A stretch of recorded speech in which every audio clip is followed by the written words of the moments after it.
नमस्कार दोस्तों, आप सभी का लॉ सिखो के दैनिक समाचार विश्लेषण में। चलिए आज के आर्टिकल्स देखते हैं। आज का जो हमारा पहला आर्टिकल है ये बात करता है कि हमारे शिक्षा व्यवस्था में, हमारे एजुकेशन सिस्टम में इमोशनल इंटेलिजेंस की, भावनात्मक शिक्षण की कितनी आवश्यकता है, क्या रोल अदा करता है, क्या भूमिका अदा करता है ये एम्पैथी, उसके बारे में ही हम बात करेंगे इस आर्टिकल में। बहुत अच्छा आर्टिकल है, हम एक विस्तृत इसके बारे में चर्चा करेंगे। उसके बाद में आज का जो हमारा दूसरा आर्टिकल है ये बात करता है कि कोविड के दौर में हमारे अर्बनाइजेशन और अर्बन सिटीज के जो मॉडल है, जो हमारे शहरों के मॉडल है, ये धराशायी हो गए अपने आप में। काफी ज्यादा हमें हमारे माइग्रेंट वर्कर्स के साथ में इनजस्टिस होते हुए दिखा। ये एक मौका है, कोविड ने एक मौका दिया है कि हम हमारे इन अर्बन मॉडल्स को सुधारें और एक ऐसा मॉडल लेकर आए जो सबके लिए समावेशी हो, बहुत इंक्लूसिव मॉडल पर बेस्ड हो। तो उस बारे में हम इस आर्टिकल में बात करेंगे। तो चलिए मैं आगे बढ़ूं उससे पहले मैं अपना परिचय करवाना चाहूंगा। मैं खुशवंत पवार। आप चाहे तो मुझसे ट्विटर और लिंक्डइन पर जुड़ सकते हैं, डिस्क्रिप्शन में आपको इसकी जानकारी मिल जाएगी। अब देखते हैं आज का एमसीक्यू। वो है कि India debt resolution company limited ये एक असेट रिकंस्ट्रक्शन कंपनी है। Option A. ऑप्शन बी है ये एक असेट कंस्ट्रक्शन कंपनी है। ऑप्शन सी ये एक कमर्शियल बैंक है। ये ऑप्शन डी ये एक हाउसिंग फाइनेंस कंपनी है। जो भी आपका उत्तर हो कमेंट बॉक्स में जरूर लिखिएगा। अब आते हैं हमारे डिस्क्रिप्टिव क्वेश्चन की ओर। तो वो ये है कि महामारी ने हमें एक मौका दिया है कि हम हमारे अर्बन सिटीज को, अर्बनाइजेशन का जो हमारा मॉडल है, इसका एक हम अल्टरनेटिव मॉडल लेकर आए जो कि बहुत ज्यादा रेजिलियंट हो, जो कि ऐसी विपदाओं से जूझ सके और लोगों के लिए भी अच्छा हो। तो ऐसे ही एक अल्टरनेटिव मॉडल सजेस्ट करने की यहाँ पे बात करी है। तो आप आपका उत्तर 250 शब्दों में इसकी चर्चा करते हुए अपना उत्तर लिख सकते हैं। चलिए पहले आर्टिकल पे आते हैं जो कि बात करता है कि empathy through education. National education policy 2020 में सोशल इमोशनल लर्निंग की बात की गई, कि भावनात्मक शिक्षण की बात यहाँ पर की गई, सामाजिक भावनात्मक शिक्षण की, जो कि जरूरी होता है एम्पैथी को डेवलप करने के लिए। अब ये जो SEL है, सोशल इमोशनल लर्निंग है, इसका एम होता है कम्युनिकेशन इंप्रूव करना, कोलैबोरेशन लोगों के बीच में या टीम में अगर हम जब काम करते हैं तो उस रिलेशंस को बढ़ाना, क्रिटिकल थिंकिंग को बढ़ाना, उसके अलावा क्रिएटिविटी जो हमारी रचनात्मकता है उसको भी बेहतर बनाना। अब बात यह है कि SEL के साथ में क्या इश्यू है। सबसे पहली बात तो ये हुआ कि नेशनल एजुकेशन पॉलिसी 2020 आई, तो यहाँ पर एक दिक्कत ये हो गई कि 2020 में ही हमें कोविड-19 की महामारी देखने को मिली। तो इस कोविड-19 के महामारी के चलते हुए जो ह्यूमन टू ह्यूमन इंटरेक्शन होता था वो कम हो गया। उसके अलावा जो एक आप टीम गतिविधियां देखते थे, ग्रुप एक्टिविटीज देखते थे, ये कोलैबोरेटिव लर्निंग में भी कमी आ गई, जिसके चलते हुए जो एक मुख्य सिद्धांत हुआ करता था सोशल इमोशनल लर्निंग का, वो कहीं पीछे रह गया, क्योंकि ये प्रैक्टिकल लर्निंग पे ज्यादा बेस्ड रहता है। अब यहाँ पर एक पॉजिटिव नोट ये है कि parents are able to spend more time with their children and know of their interest.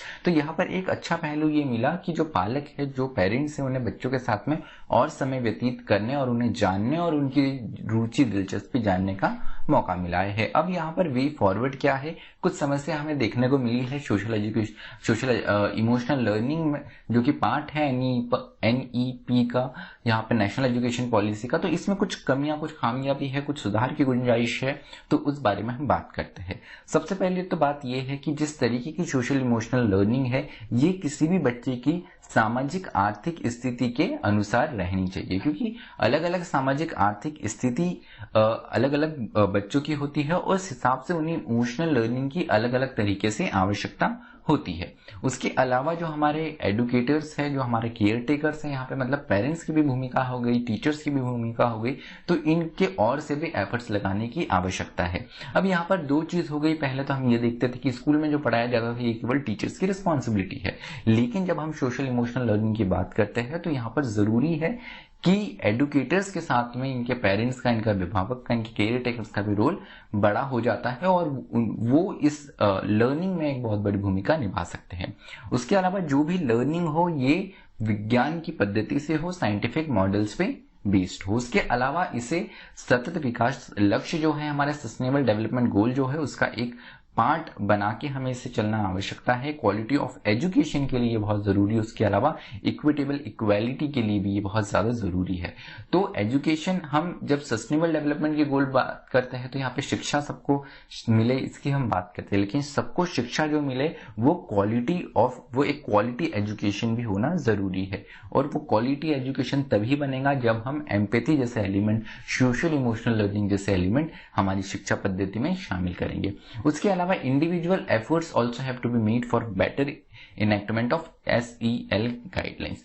तो ये तो सरकार के स्तर पर, ये सिस्टम के स्तर पे बताया गया इस आर्टिकल में कि प्रयास हो गए। हमें व्यक्तिगत लेवल पे, इंडिविजुअल लेवल पे भी इसके लिए प्रयास करने की आवश्यकता है। अगर आप अभिभावक हैं तो आपको इस मामले में ज्यादा भावनात्मक सेंसिटिव होने की आपको आवश्यकता है। अगर आप एल्डर ब्रदर या सिस्टर है तो आपको, जो आपके घर में छोटे बच्चे हैं उनके टूवर्ड आपको ये इमोशनल लर्निंग और इससे जुड़े हुए मुद्दों के बारे में सेंसिटिव होना जरूरी है। तो हमारे लेवल पे भी हम बहुत कुछ, हमारे जो एक्सपीरियंसेस से, जो अनुभव से सीखते हैं, वो भी हमें आगे पास ऑन करना, ये हमारी एक नैतिक जिम्मेदारी है।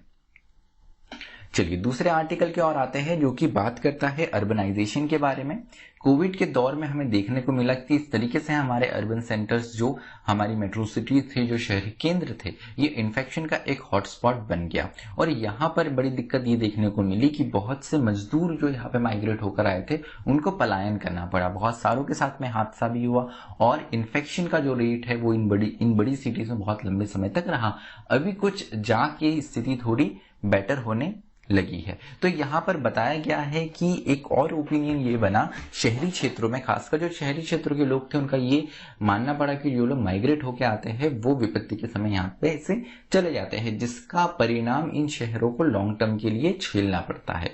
तो कहीं ना कहीं एक थोड़ा नेगेटिव यहाँ पर इम्पैक्ट भी पड़ा है, एक नेगेटिव थिंकिंग भी बनी है जो माइग्रेंट्स लोग जो रहते हैं, माइग्रेट होकर जो आते हैं उनको लेकर।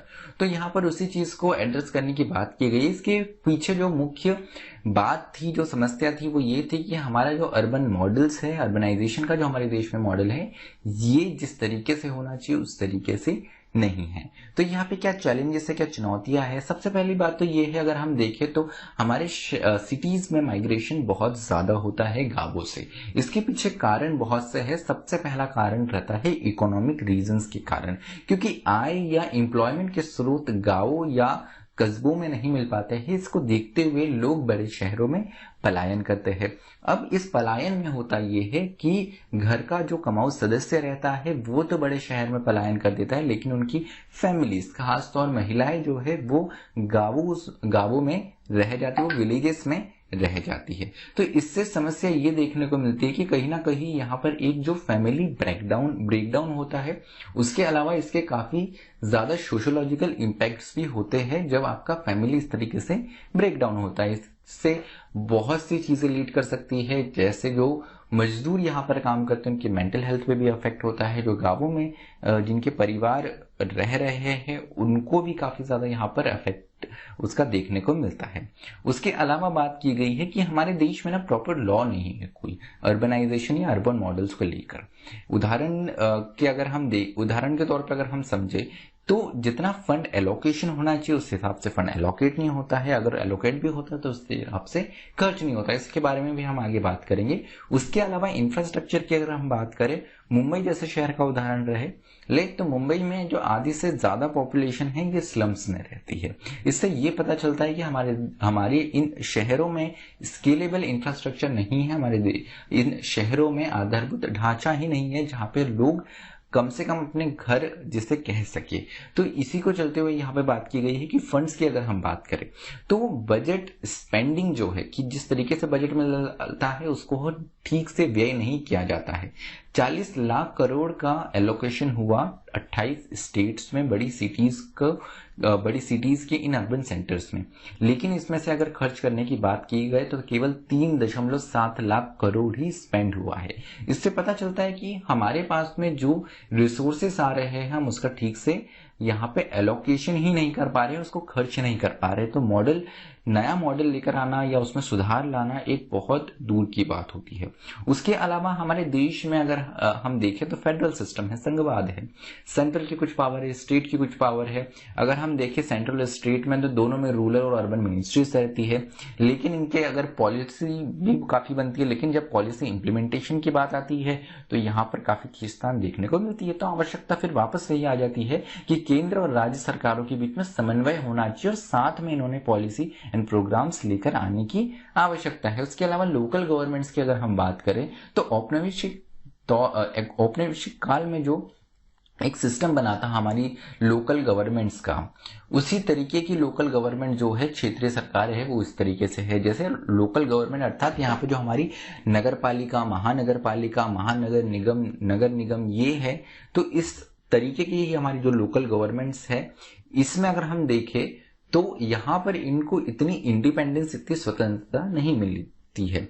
जितने भी इनके फंड्स के एलोकेशन है मेजॉरिटी ऑफ स्टेट गवर्नमेंट से आते हैं। तो स्टेट गवर्नमेंट के कहीं ना कहीं उनकी एड एंड एडवाइस पे ही ये काम करते हैं कि जो स्टेट में गवर्नमेंट है उसके अनुसार ही लोकल गवर्नमेंट जो होती है, नगर निगम या महानगर पालिका हो गई या महानगर निगम हो गई, तो इनको काम उसी तरीके से उनके हिसाब से ही करना पड़ता है। दूसरे शहरों की अगर हम बात करें जो कि भारत के बाहर है, तो यहाँ पे जो मेयर होता है, जो वहाँ की म्यूनिसिपल काउंसिल होती है, इनको काफी ज्यादा स्वतंत्रता होती है। स्वतंत्रता सिर्फ निर्णय लेने की नहीं है, उसके अलावा जो आर्थिक स्वतंत्रता भी रहती है, ये खुद से कर वसूल कर सकते हैं, खुद के फंड्स रेज कर सकते हैं, जिससे इंडिपेंडेंस जो है इनकी अपने आप में बढ़ती है। लेकिन भारत में ये स्थिति देखने को नहीं मिलती है। तो फिर कितना भी कोई अच्छा मेयर आ जाए, लेकिन अगर उतनी स्वतंत्रता नहीं है तो उस तरीके से काम होना थोड़ा मुश्किल हो जाता है। उसके अलावा कुछ उदाहरण दिए गए हैं कि जिस तरीके से अच्छे लोग जो है वो भी नहीं आ पाते हैं, उसके पीछे थोड़ा उदाहरण दिया गया है कि जिस तरीके से हमारी प्रणाली बनी हुई है वो भी उसका एक कारण है। उसके अलावा इस आर्टिकल में बताया गया है कि एक अच्छा अर्बन सेंटर क्या हो सकता है। शहरीकरण की जब हम बात करते हैं तो क्या चिन्ह है जिससे हम पहचान सकते हैं कि ये एक अच्छा उदाहरण है शहरीकरण का। तो सबसे पहली बात ये है कि यहाँ पे इकोनॉमिक जस्टिस होनी चाहिए, आर्थिक न्याय होना चाहिए महिलाओं के साथ, बच्चों के साथ और दलित के साथ। दलित अर्थात जो निम्न सामाजिक वर्ग के लोग हैं उनके साथ। उसके अलावा स्वास्थ्य सेवाओं से लेकर जो हमारी एजुकेशन फैसिलिटीज है, शिक्षा व्यवस्था है, उनमें भी बेहतरी होनी चाहिए।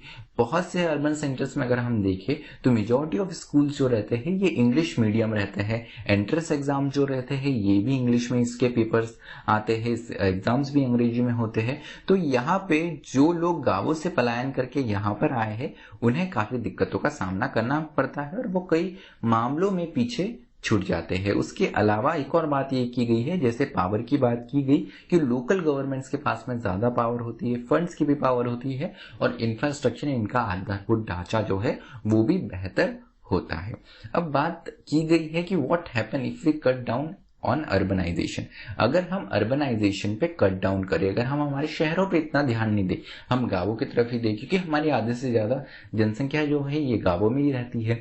लेकिन अगर हम दूसरी ओर देखें तो इन गांवों से जो जीडीपी कंट्रीब्यूशन होता है, कि हमारे जो ग्रामीण क्षेत्र है यहाँ से जो हमारी जीडीपी में कंट्रीब्यूशन होता है ये काफी कम होता है। 20% से भी कम अनुपात है कि जहां पे हमारी 50% से ज्यादा जो पॉपुलेशन रहती है वो बमुश्किल 20% से भी कम यहाँ पर हमारी जीडीपी में, हमारी अर्थव्यवस्था में कंट्रीब्यूट कर सकती है। तो अगर आपको पर कैपिटा इनकम बढ़ानी है तो जरूरी है कि आपको आपके शहरी केंद्रों को और ज्यादा मजबूत और एक अच्छे मॉडल में ढालना जरूरी है। उसके अलावा बहुत से गांव ऐसे हैं जहां पे इंफ्रास्ट्रक्चर नहीं है, रूल ऑफ लॉ नहीं देखने को मिलता है, कानून व्यवस्था उतनी जगह पर नहीं है, यहाँ पर चंद लोगों के हाथों में ही शक्ति रहती है, बहुत ज्यादा माफियाज देखने को मिलते हैं, यहाँ पर जातिवाद भी काफी ज्यादा देखने को मिलता है। जो आर्थिक रूप से संपन्न होता है उसी के पास में ज्यादा गांवों में पावर देखने को मिलती है। तो एक इंडिपेंडेंस के लिए, एक लेवल प्लेइंग फील्ड के लिए, एक समानता की भावना के लिए लोग शहरों में पलायन करते हैं, जहां पे उनको इन सारी चीजों का, सामाजिक बहिष्करण का सामना नहीं करना पड़े।